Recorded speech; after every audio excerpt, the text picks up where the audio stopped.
Hi, my name is Gil Robertson, president of the African American Film Critics Association. Today we have a real treat for you as we are talking to the creators responsible for Black and Blues, the story of Louis B. Armstrong, an amazing documentary that is airing on Apple TV+.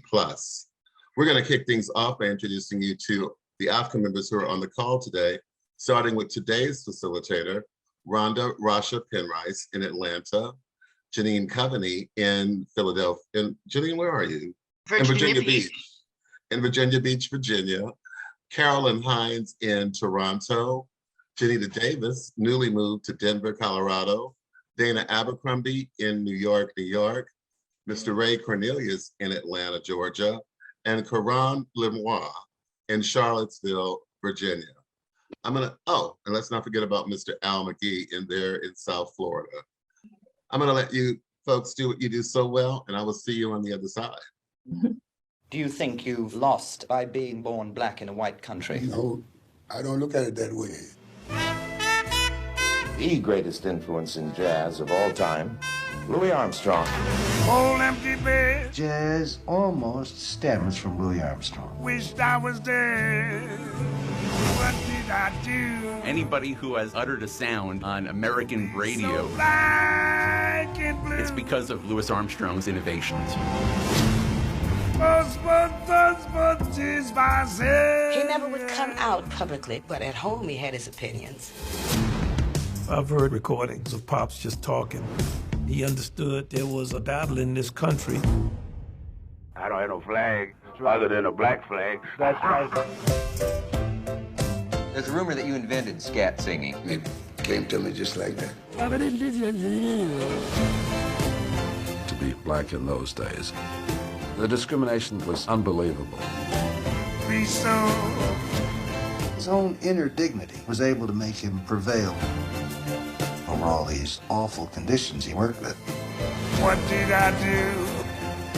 He was the first Black movie performer to have his name above the title. I do. He was trying to use his music to reform and lead the country closer to its higher ideals. Arkansas had decided to make its own laws on the subject of integration. Louis said Ike and the government could go to hell. Everybody was astonished, but privately, he expressed stuff like that all his life. My only sin All over the world, is in my skin. he had the respect They laugh at you and the love of millions. and scorn you too. What did I do What more can any man ask for? to be so black and blue?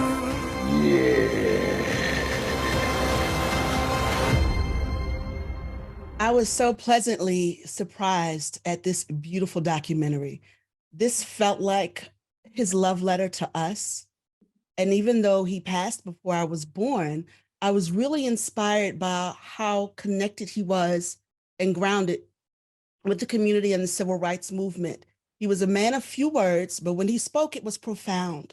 I'd like to know what surprised you in discovery of his tapes and discovery of this amazing artwork that we had never had a chance to see before.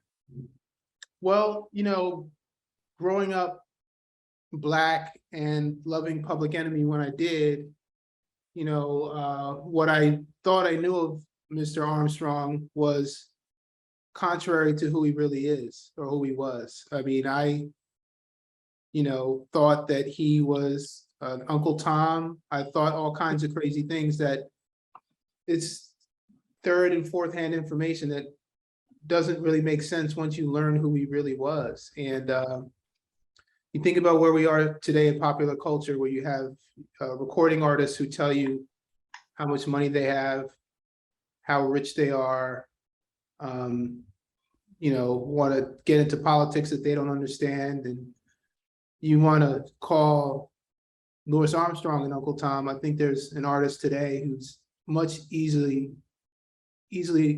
easy to identify a particular artist who's popular today as an Uncle Tom than you can Louis Armstrong. And his sort of ability to, I call it this sort of psychological emotional jujitsu, to work through all that America had to serve him and still remain patriotic. You know, for me, what touched me was something that many African Americans deal with, this sort of love of country and still being loyal to a country that is not loyal to you and still finding a way to make it.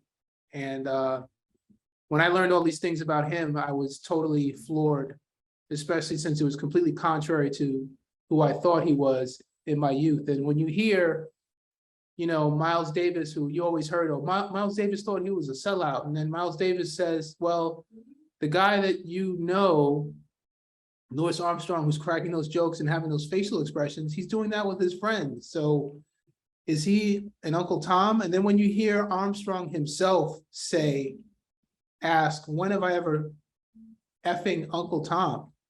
In the film, when you hear it, it's like, yeah, well, actually, when did he? And you really think about it and you realize that like he never did. So I don't know if I answered the initial question. I think I went all over the place like the cyclone roller coaster, but he's just, I don't think you can name someone in contemporary popular culture who had the ability to be a fine artist, because his artwork is phenomenal and it wasn't for the world. It was something that just brought joy to him. He could sing his ass off, play his instrument, look sharp, tell jokes, and was extremely intelligent for someone who didn't have a quote unquote formal education. Who can you name in the modern era that has this kind of talent and this kind of ability to navigate a world that was extremely hostile to him? And yeah, he had a smile on his face, but there's way more to that smile than you'll ever know.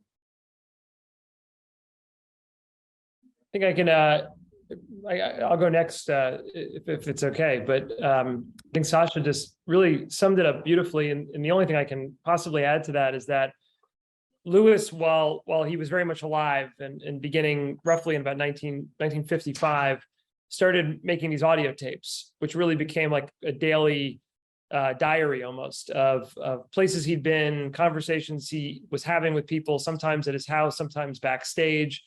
He actually installed this incredible audio recording system at his house, which is featured in the movie. And what you hear on those tapes, and when we first even had access to the tapes from the foundation, it was very clear that he was conscious of how his story was going to be told in the future. And he was very conscious of the fact that he wanted to tell his story. So it would be irrefutable to anybody down the road, long past his time on this planet, as to how things happened and why they happened and how he felt about certain things. And he says on the tapes, they were for posterity. And between the tapes and the conversations that he had and these incredible scrapbooks, which we also feature in the movie, which are works of art unto themselves, almost as much as his music is, that history and his version of his own narrative was paramount.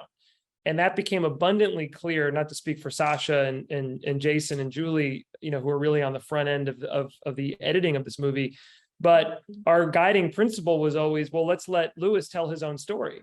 We're the custodians of it, and we'll do the best job we can to put it into a format that is accessible to an audience. But it's really all coming from Louis. And I think that's what's remarkable about it, that he had the foresight to be able to do that on top of everything Sasha said. Again, who's doing that today? Who's thinking that far in advance? That he's very well aware of his place in history, and he wants to make sure that not even setting the record straight, just setting the record by him being able to tell it. And it was really inspiring and remarkable, and truly an honor for, I think, all of us to get to spend the time that we did with him, literally with him, while we made this movie. It's not often mentioned, but jazz is the only original art form that came from America, and you honored him well with his legacy. Thank you. Thank you. Thank you. Yeah. Hello, everyone. My name is Al McGee. I'm with YETicket.com. Well, I'm a former college professor, and I developed a program to teach about Louis Armstrong when I used to teach humanities on the college level. And I always found him fascinating. I never found him as an Uncle Tom. I always found him a very brilliant musician. But did you find that he was the first pop musician at the time? And also, how did you find out how did he really learn how to play, and how did he learn how to play with so much ability without being formally educated?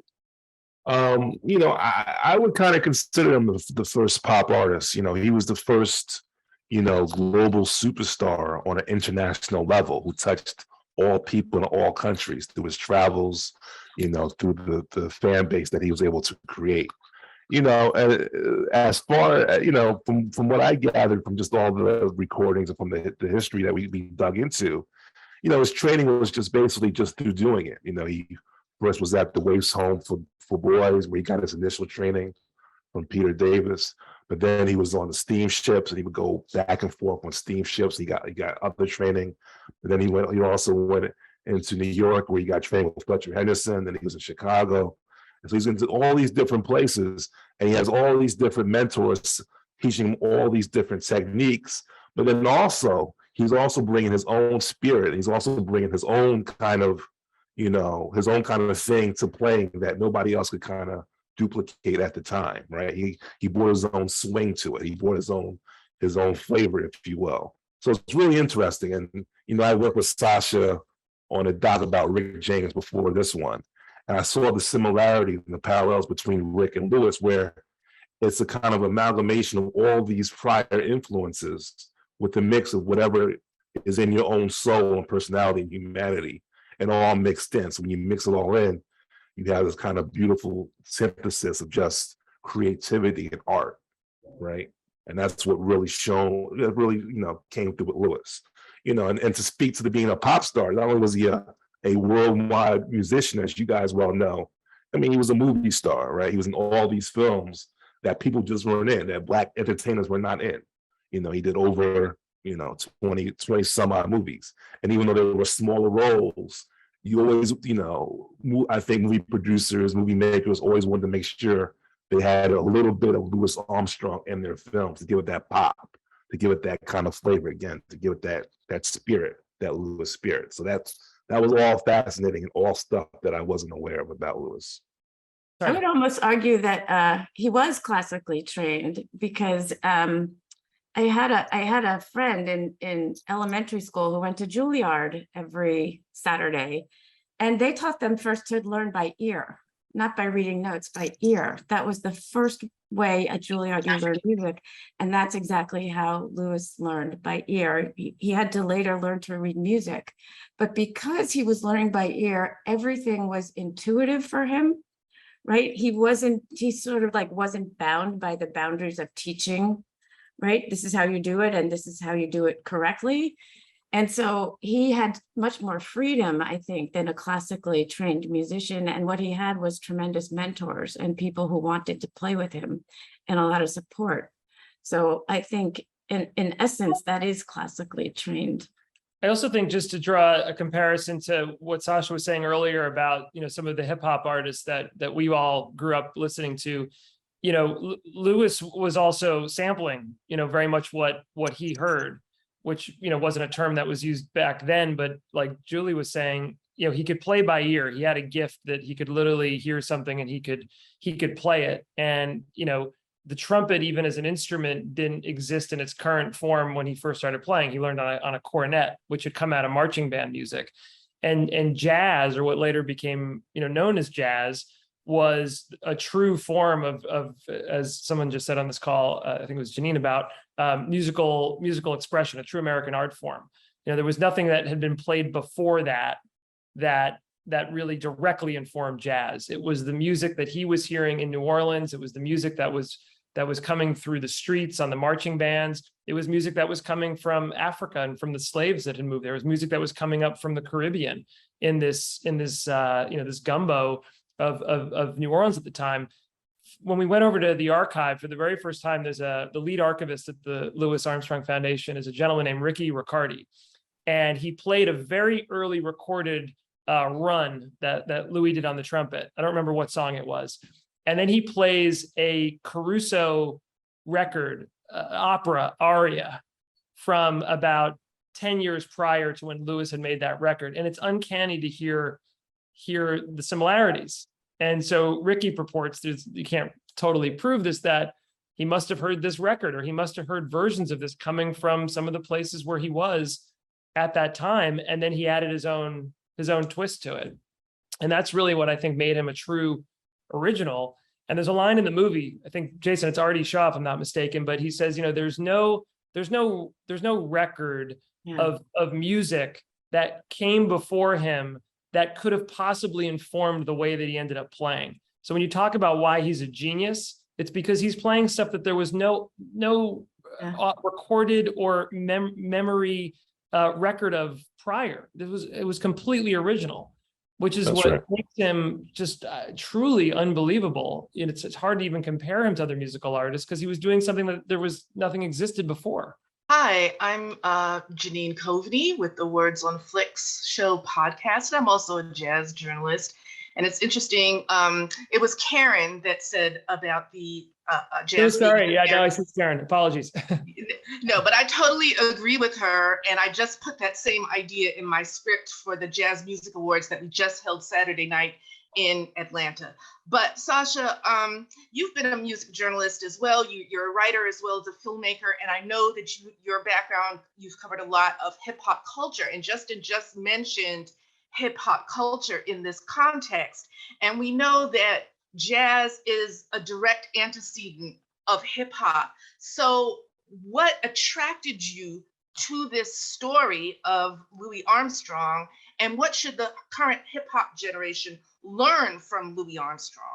Well, the very nice people at Imagine Entertainment reached out to me. One of them is on this Zoom right now, Mr. Justin Wilkes. And when I was presented with the opportunity, again, being a hip hop person, I didn't really know much about Armstrong, but what I've learned from doing films about Rick James, doing films about Wu-Tang Clan, and now Louis Armstrong, it's the same story over and over again. You can claim that there are genres, there's jazz, there's blues, there's rock and roll, but it all comes from the same place. You've got to understand the people to understand the output. And, Louis Armstrong's early beginnings can easily be that of a rapper in terms of what he faced and what he dealt with, dealing with police, dealing with everything that he says. I've heard from Rick James's people, I've heard from RZA. It's the same thing over and over again. So, if I have to really talk about what the hip hop world should learn about Louis Armstrong, don't look to Kanye West for a goddamn thing. He is an Uncle Tom, okay? Louis Armstrong is not an Uncle Tom. Louis Armstrong does not inspire white supremacists to say Kanye was right, to say that Louis Armstrong was right. Louis Armstrong was about it. And if Louis Armstrong didn't make the sacrifices that he made, no, there probably wouldn't be recorded hip hop music in the way that we have it today. So what hip hop has to know is, listen, it's all the same story over and over again. The oppression, the deficiencies in education, the economics, they're the same. Look at someone like Armstrong and feel inspired. Look at someone like Armstrong and feel like you can do something. Look at someone like Armstrong and feel like you are somebody, regardless of how your country treats you. You are still somebody, and you still can contribute and feel good about yourself and make other people feel good. I think that's what hip hop should learn from Louis Armstrong. Hi, everyone. I'm Carolyn Forster. Here's what happened in Carolyn Talks podcast. Thank you for joining us. So this is a question that I think everyone on the team can answer. So one of the things that we were talking about Louis Armstrong is that he created his own song. Like he as a musician, he's original. No one had the structure, the chords and progressions that he had he's a pure savant, as you would say. And something I found really interesting with this film is, to me, it's kind of structured not linearly. So I wanted to ask you if the way he played music and the way he sang his songs actually inspired how you went about making this film and crafting the way the story was told, because to me, the story doesn't flow linearly. It kind of backtracks through time and through his story. So could you just talk about how you came up with the filming process and how it looks visually, and as well as how the stories are being told? Well, Jason's super qualified to tackle that, but I will say that there's a lot to cover. There's a lot to cover. And if you told this story in a linear fashion, it would take 2 years. He achieved and accomplished so much, interacted with so many different musicians, traveled to so many different places. It would take a lifetime to tell the story. So we wanted to do something that gave you a real portrait of who the man was. And the man liked laxatives and he liked marijuana. You know, these kinds of things get you closer to, you know, he made collages for himself. You know, these kinds of things get you closer to understanding who the man was. But the rhythm and the editing and all the other stuff, I tip my hat to Mr. Jason Pollard who can give you more information.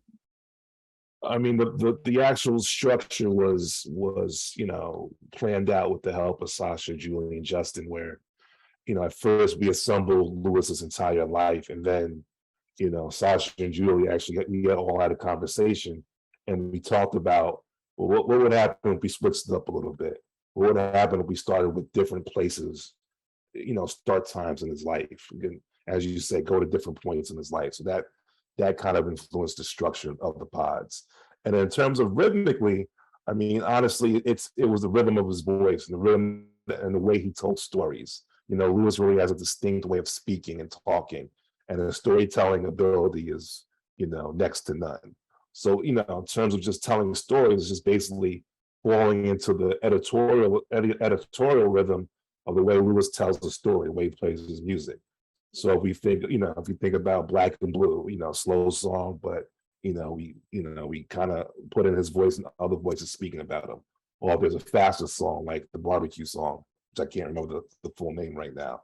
You know, again, you want to pick up the pace a little bit. So, you know, I would say it's really Lewis's voice. You know, Lewis's voice on the tapes, Lewis's voice in the archival footage, Lewis's playing that really dictated the flow, and then we kind of just went from pod to pod, just hit different what we thought were important parts and important sections of his life.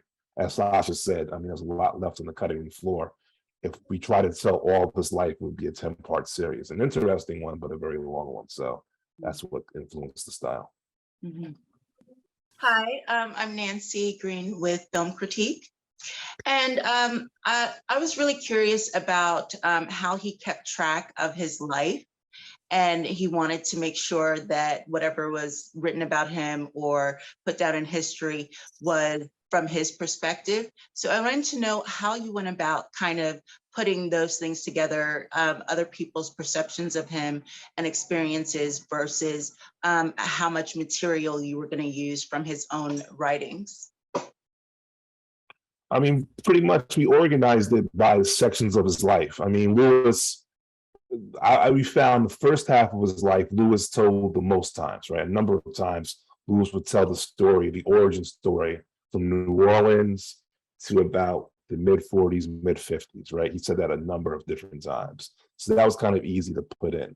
And then Amilca Palmer, who was our archival producer, said, you know, she found another archive with a whole bunch of his contemporaries talking about him. So as we dug into those, they were able to expound on different parts of Lewis's life. So Danny Baker was able to, because he was from New Orleans like Lewis, was really able to give more depth into the segregation that, you know, a person like Lewis would feel in the early 1900s, right?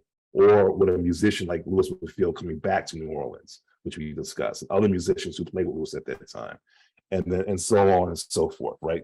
Other musicians spoke to different parts of Lewis's life based on their experiences with him, right? Whether they were touring, whether they were fans, you know, and that's all, you know, basically what we were trying to do was to just give as much depth as Lewis would give in his personal recordings, right? We also wanted to have other people kind of fill in the blanks about the different experiences that Lewis, you know, faced and went through, you know, throughout his life to give us another perspective on that. And, you know, it was just whoever was the stronger voice on a particular topic made it into the cut.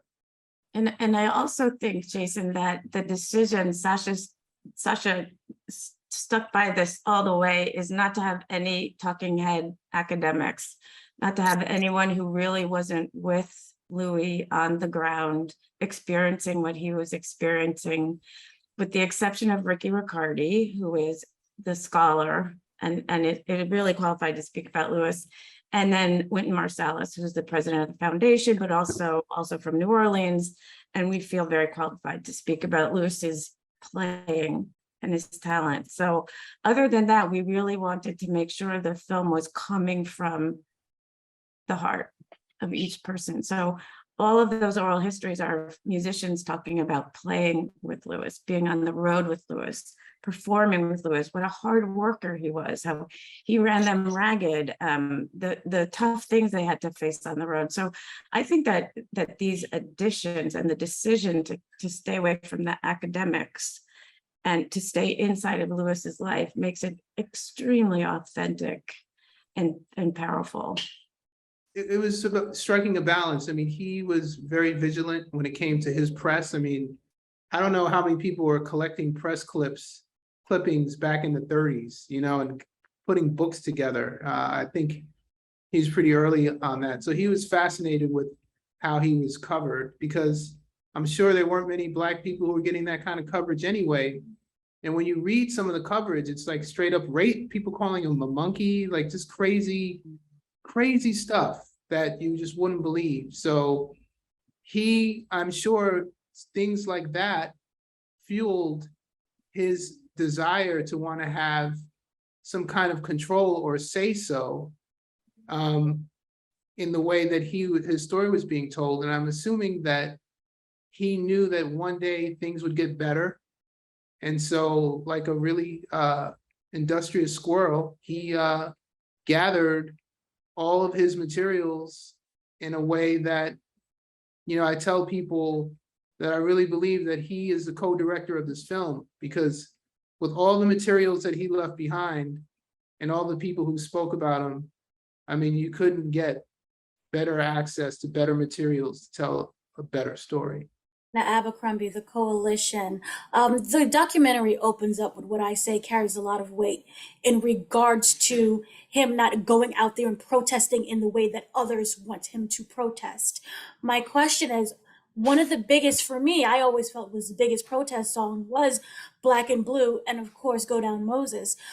Do you feel, or was it ever touched upon during a research, that he released those songs as a form of saying, this is me protesting? Or was this something was always inside of him, that he was just waiting for the opportunity to get out? I don't think he ever woke up saying, I'm going to be a civil rights leader or an activist. I think he woke up saying, I'm an artist, and this is how I'm going to express myself, and this is my art. And my art happens to reflect me being Black. And my art reflecting me being Black by default reflects others who look like me. So I think that he had a sense that, you know, yeah, this song is going to say something to people and hopefully people are paying attention. But I don't know if we have the information where he woke up one day and said, yeah, I'm going to do this because I want to change the world. I personally think with Armstrong, it starts with his own desire to express himself. That's why he made collages for himself. That's why he took time to write fans letters.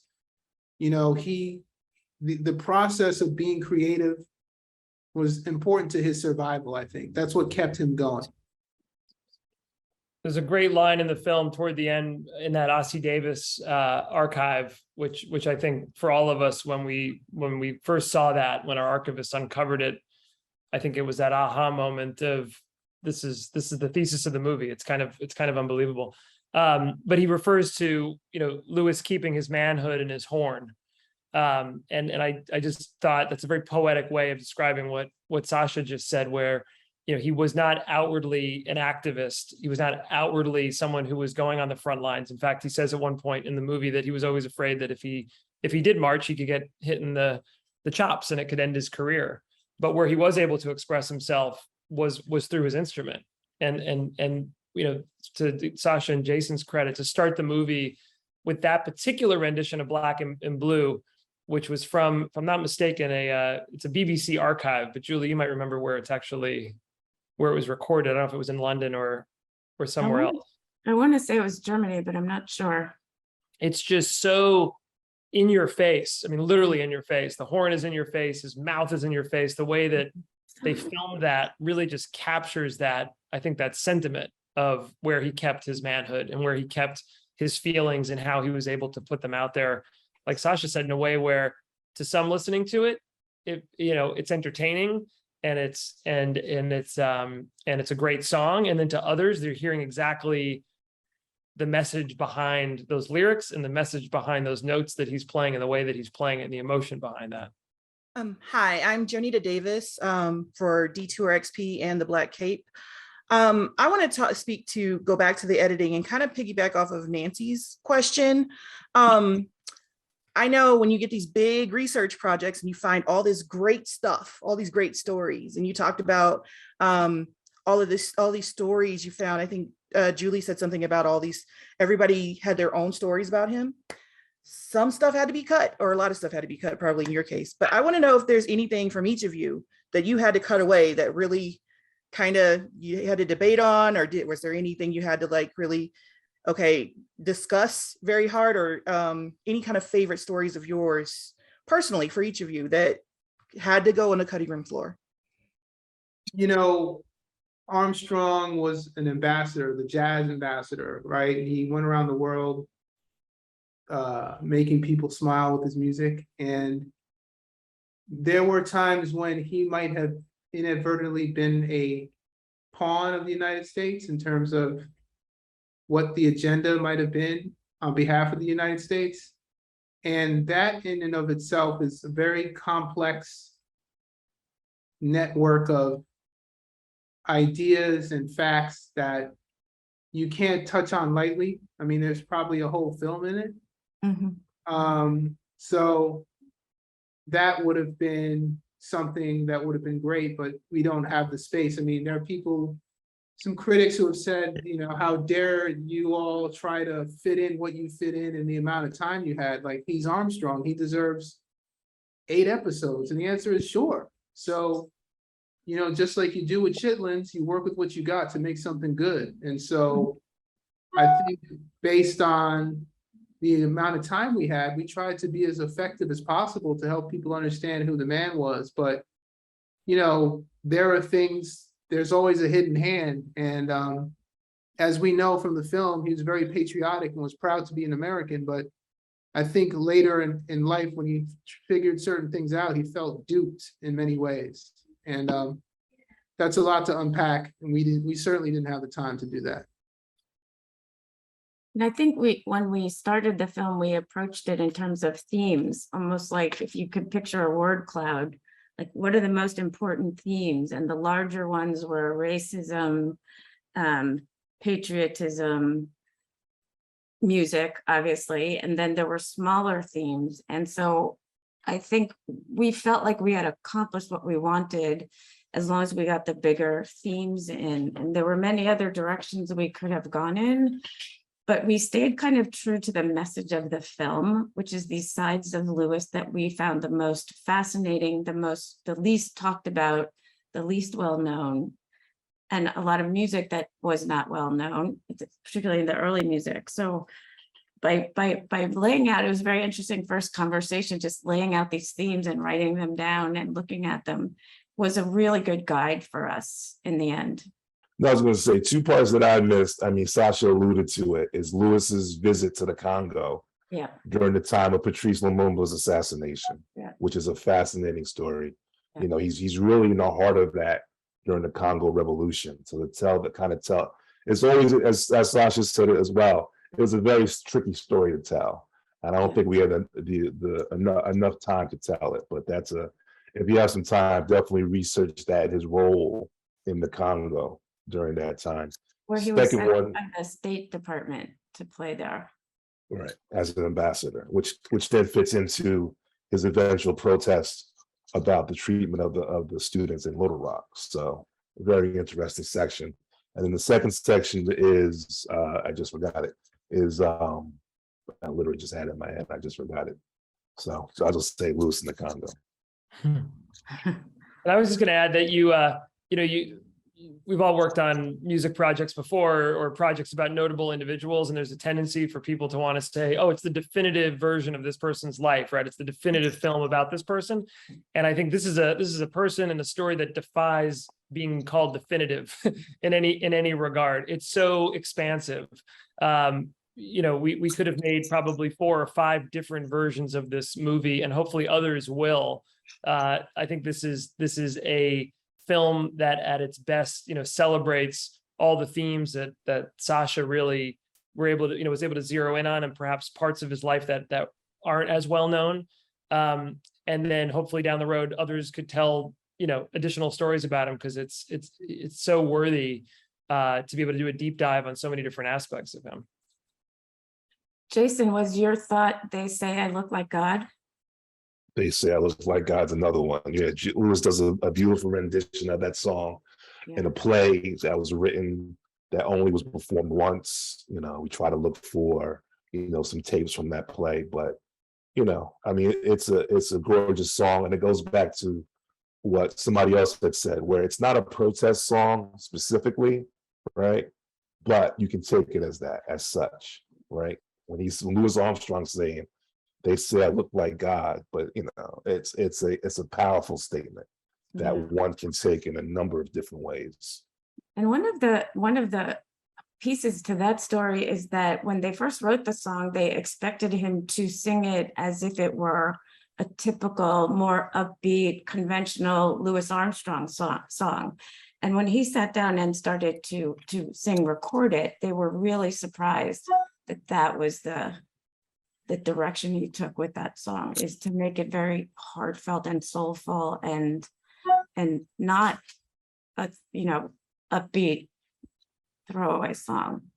So there's these moments in Lewis's life where he really gets very thoughtful, and he really gets into what life means and who he is in the world. And that was one of them that we ended up having to take out. Thank you very much. All of that is very interesting. And thank you, Jason, for the homework. I'm going to look forward to it. Ray Cornelius here with Upfront Inside Atlanta's entertainment industry.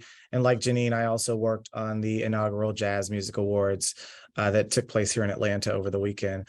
My question is for the filmmakers. How did this story or this project challenge you? I think, and I'm assuming as a filmmaker, that each time you take on a project, there are certain things that you encounter, certain things that you expect, some things that you don't expect. So what did you not expect, or how did this really challenge you as a storyteller with this story, with this figure, with Mr. Armstrong?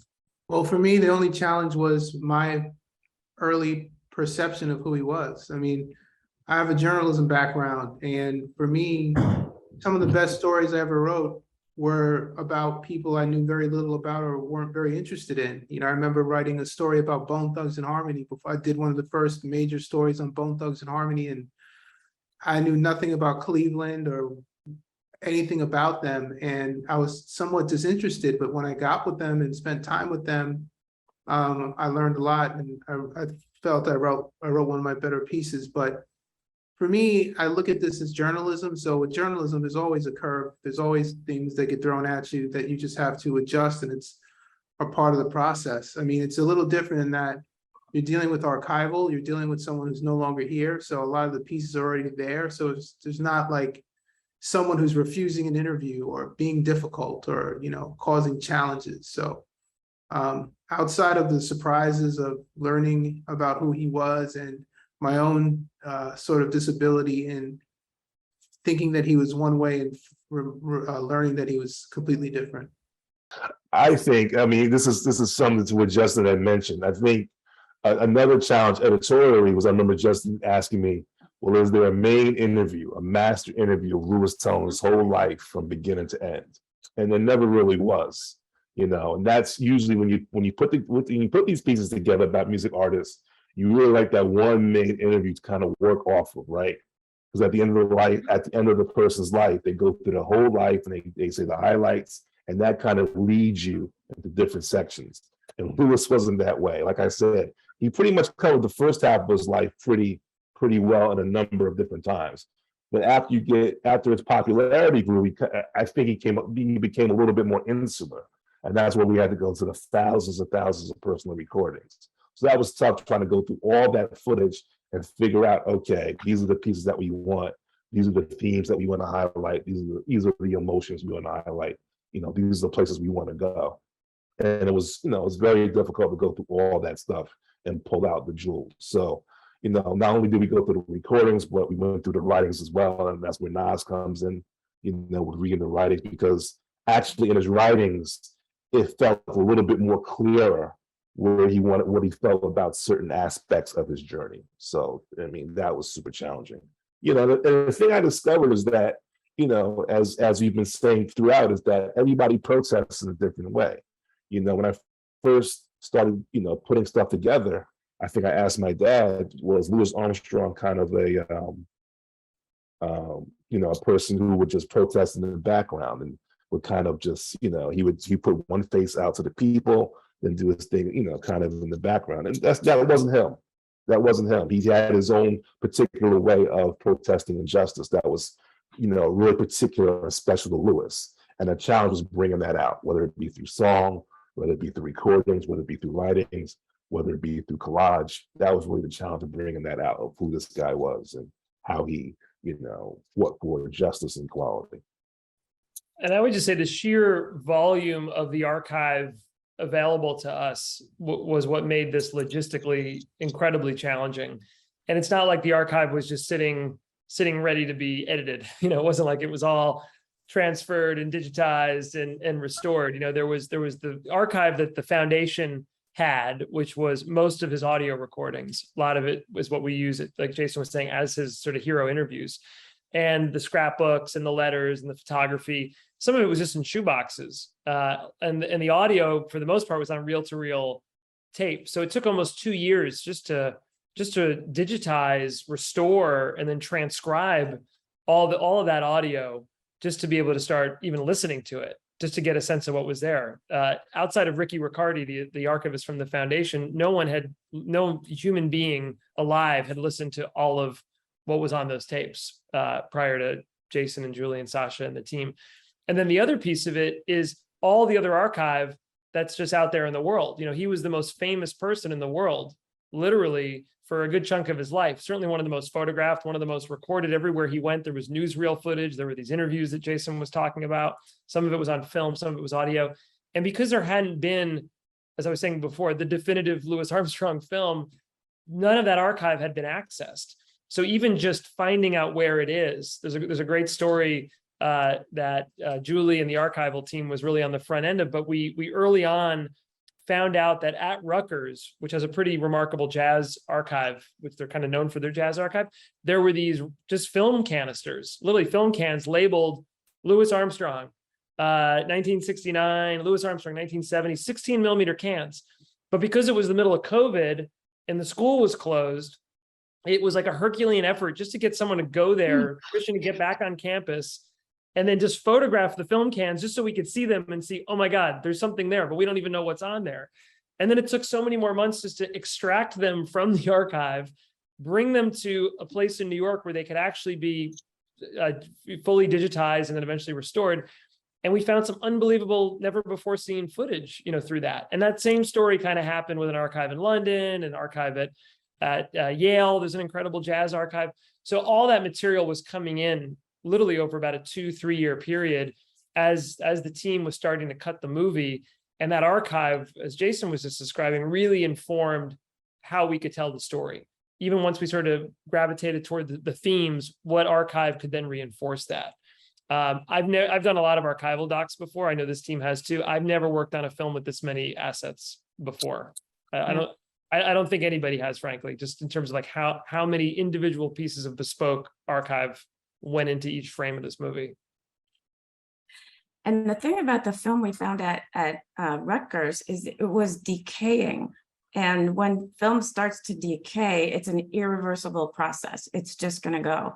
And so when we were trying to get the film so we could transfer it, we found out that it was decaying. And if we hadn't, you know, gone in there and transferred the film, it would have been lost. And there was some beautiful, interesting stuff on that film. Thank you, guys. Hey, it's Rhonda. I want to talk about the impact of the women in his life and what kind of insight you guys think that, his two wives in particular brought to this stuff. Well, his wives made him man up. If it wasn't for his wife telling him, I'm not going to go, my man can't be second fiddle, you got to be number one. He was too afraid to go against his mentor. And she was the inspiration. And he credits her, he's listening to women, crediting women, and benefiting from women. So I think he was a very progressive gentleman for his time, even for now. I think he's a progressive kind of fellow. Okay. Lucille is his last wife is such a huge presence. And for me, she provided a lot of context. Did you find that as well? Definitely. I mean, it's, as Sasha said, there's two, I mean, he was married 4 times, but there are 2 pillars in his life. It's Lil Hardin at the beginning. So as Sasha said, Lil really pushes Lewis's career, right? Makes him, in a way, not even in a way, she does make him from a sideman, because without Lil Hardin, Lewis might still be a sideman playing second fiddle to Joe Oliver, right? She's the one who pushes him. She's the one who says, I can't be with a second fiddle. She's the one who, promotes him. We don't have the story in the film, but she's the one who promotes him as the world's greatest trumpet player, right? She really sees the genius inside of him and forces him to take center stage. And then, as you said, his last wife, she, grounds him, right? So we have that great story where they talk about, he was living out of a suitcase, going from hotel to hotel in this small apartment, but she buys the house and she grounds him the place, and she gives him the sense of home. Right. And she's able to, as he's getting older and older, as our significant others do, she's the one who takes care of him right at the end. Right. She's the one who's basically his caretaker and making sure everything is good and everything is in process and everything is in order. But again, she provides that a home for him and a home base and a place to go to. Right. So, Lucille and Lil are just these 2 very strong women who were super influential and actually knew each other, right? Lucille and Lil knew each other and had a relationship, So the 2, the ex-wife and the wife both knew each other and realized how important they were to this man's life. So they were super important, and Lucille, and Lucille has a great line. She has one of my favorite lines in the film, where she says, "A prophet has no honor," right? Where she talks about what Lewis's actual involvement was in the civil rights movement. She's the one who gives us that initial insight into what he said and the hurt and the pain that he felt, that he only really expressed to her and a few close friends. So again, she's that confident as well that he can rely upon. So yeah, very, very huge instrumental roles in his life. Julie, Justin, Jason, and Sasha, thank you so much for this wonderful, wonderful work about this iconic man. On behalf of the world's largest group of African-American TV critics and film critics, we thank you for watching this episode of AAFCA Roundtables. Have a great day. Thank you. Thank you. Thank you. Thank you very much.